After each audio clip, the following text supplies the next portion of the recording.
وسهلا بيكم كل اللي بيتابع قناتنا على اليوتيوب اون شارع سبورت.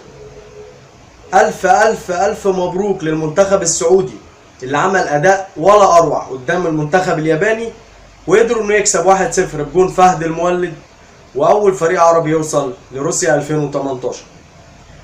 كنا نتمنى ان سوريا تكسب ايران بس لسه مفيش نصيب، اتعادلوا 2-2 وسوريا هتروح للملحق، هتلاعب استراليا والكسبان منهم طبعا بيلاعب خامس امريكا الجنوبيه. المنتخب التونسي قدر انه يتعادل 2-2 بعد ما كان مغلوب 2-0 ويقرب للمونديال.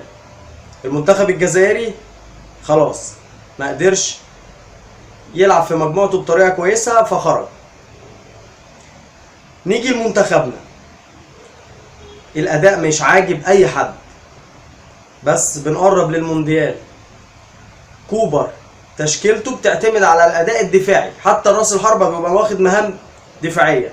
حتى كنا بنشوف عمرو جمال بيضغط من عند نص ملعبنا، يعني ما بيزيدش عشان يرجع يساعد.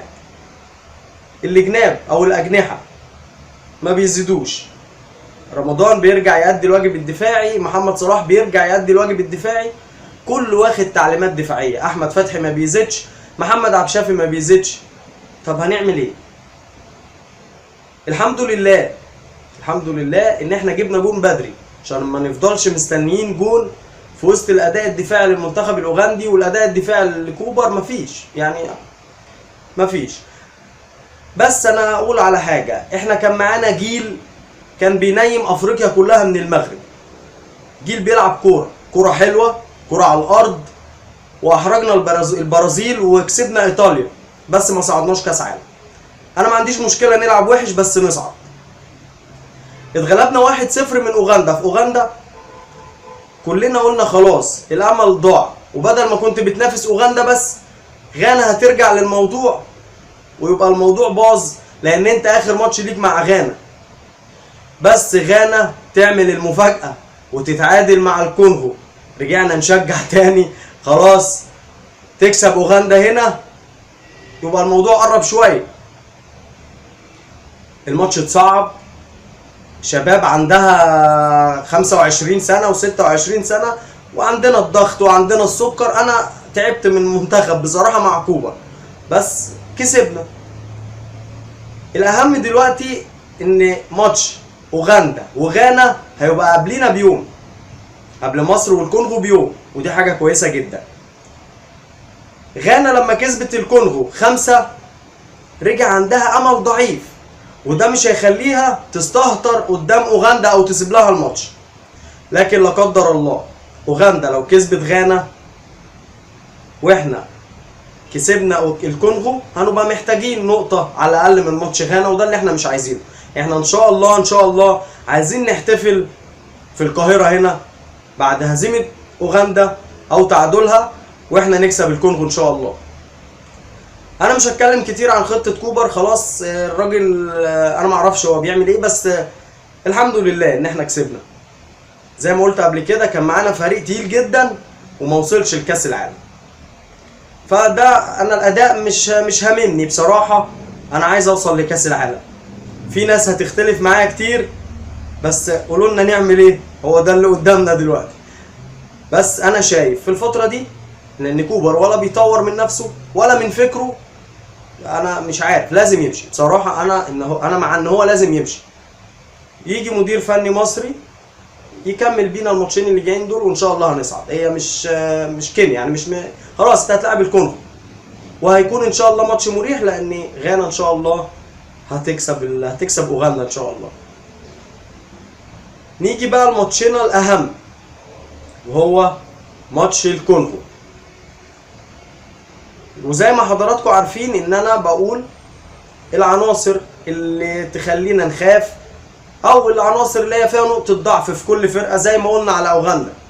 في الحلقة اللي فاتت قلنا ان اهم عنصر في اوغندا هو فاروق ميا، وكان عامل ازعاج كبير جدا لما جه ناحية عبد الشافي، ولما راح ناحية احمد فتحي اتضرب كتير بصراحة، وفتحي قلل من ادائه كتير. قلنا ان من عناصر الخبره في اوغندا الحارس دينيس اونيانجو، وده قلناه في الحلقه اللي فاتت. الحارس بتاعهم اسمه دينيس اونيانجو. مش غريب علينا وخاصة على جماهير الزمالك، لأن هو الحارس الأساسي لصن داونز. لعب قدام الزمالك وشفنا وصل فريقه صن داونز للنهائي وكسبوا البطولة. الحارس ده شال الفرقة في الماتشين رايح جاي، ولولا الحارس ده كانت اوغندا شالت كتير، مع الرغم ان احنا بنلعب اداء دفاعي بحت. وقلنا قبل كده برضو لاوغندا ان نقطة ضعفهم الاتنين قلب الدفاع، ضعاف جدا، تغطية ضعيفة، اطوالهم مش طوال يعني. ما استغلناش النقطة دي خالص في الماتشين، هي واحدة بس اتعملت من وراهم وفعلا دخلت جول. يعني المفروض ان اي مدير فني بيذاكر، انا بحب المدير الفني اللي بيذاكر الفرقة. مدير فني بتاع اوغندا فهم الدنيا فيها ايه، عندنا نقطة ضعف واضحة ان عبد الشافي ما بيزيدش هناك والهجمات كلها من عنده، ركز عليها في الشوط الثاني وقدر يجيب جول. في واحد بيقول لي ان عبد الشافي كان صايم هناك، مش عشان انت تصوم يوم تضيع حلم 90 مليون يا عبد الشافي، ربنا يتقبل ان شاء الله. بس عبد الشافي بصراحه في الماتش بتاع امبارح ادى اداء هايل، الضغط عليه جاب نتيجه، يعني كلام الناس ان هو كان مستواه مش كويس جاب نتيجه وعمل كل اللي عنده. هو ده عبد الشافي اللي نعرفه، ويا رب من احسن لاحسن. عايز اقول حاجه، بس عايز اقول كلمه لكوبر، انت بتجيب كريم حافظ ليه يعني؟ طالما ان عبد الشافي لو مش هيلعب كنت هتلاعب احمد فتحي شمال، ما تجيبوش وما تتعبوش يعني، او تدور على باك شمال تاني في الدوري المصري. وانا برشح محمد حمدي مع المصري، كان عامل موسم هايل. محمد حمدي مع حسام حسن بقى حاجه تانية خالص. انت كنت واخد ايمن اشرف دفاعي وده ينفعك يعني، برضه في اتنين اهم.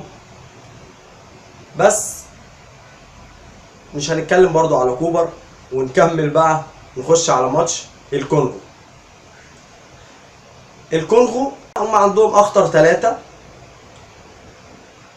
الاولاني فيريبوري دوري، ده اللي جاب فينا الجون هناك، وفابريس اونداما ونيفوما او بيفوما ده اللي عمل الاوفر اللي جه منه الجون هناك. وفيريبوري دوري ده طويل يعني حته احمد جعفر كده، وفابريس اونداما كلنا عارفينه اللي هو لاعب الوداد. دول اخطر ثلاثة، وطبعا سهلين جدا بمقارنه بين الناس التقيله اللي لعبت علينا. يعني اوغندا احسن من الكونغو ده من وجهه نظري، مع ان الفرقتين اصلا يعني مش عارف دول بقى فرقتين ازاي اوغندا تفضل مخلينا خايفين كشعب مصر. ده احنا كنا بنلاعب نيجيريا وبنلاعب الكاميرون وبنلاعب غانا وكوتيفوار وما بنبقاش خايفين كده. بس ربنا يسامحه كابتن كوبر. كابتن مدحت شلبي امبارح حكايه الباندا دي انا بصراحه ضايقتني، يعني كتير قوي اللي انت قلتها امبارح، والتعليق ما كانش كويس. يعني يا ريت تراجع نفسك شويه، اللياقه عندك ضعفت. اتفرج على رؤوف خليف، اتفرج على فهد العتيبي، على فارس عوض، الناس دي بتتكلم في الماتش والجمهور كله بيحبهم. انت بتقول حاجات بقى مش عارف. هسيب برضو التعليق لحضراتكم. نرجع نتكلم على الكونغو. زي ما قلت لحضراتكم خط الهجوم بتاعهم كويس، مش وحش قوي، شغال. خط الدفاع ضعيف جدا. محمد صلاح يقدر يعمل فيهم كل حاجه، تريزيجيه اسرع منهم بمراحل. ان شاء الله الماتش ده ما نقبلش غير فوز، ان شاء الله هنكسب وهنحتفل يوم 8/10 ان شاء الله، لان غانا هتكسب اوغندا او تتعادل. هو ده اللي احنا عايزينه، وعايزين نفرح بجد، وعايزين نلعب في كاس العالم. وان شاء الله اول ما يتقال ان احنا صعدنا وتتعمل القرعه هتلاقي منتخبات كبيره جدا بتطلب تلعب معاك. مش بعيد تلاقي المنتخب الالماني بيقول انا عايز العب مصر، البرازيلي هتبقى حاجه تانية خالص، ونقلة كبيرة للكرة المصرية. أرجو أن أكون ما طولتش عليكم، والسلام عليكم.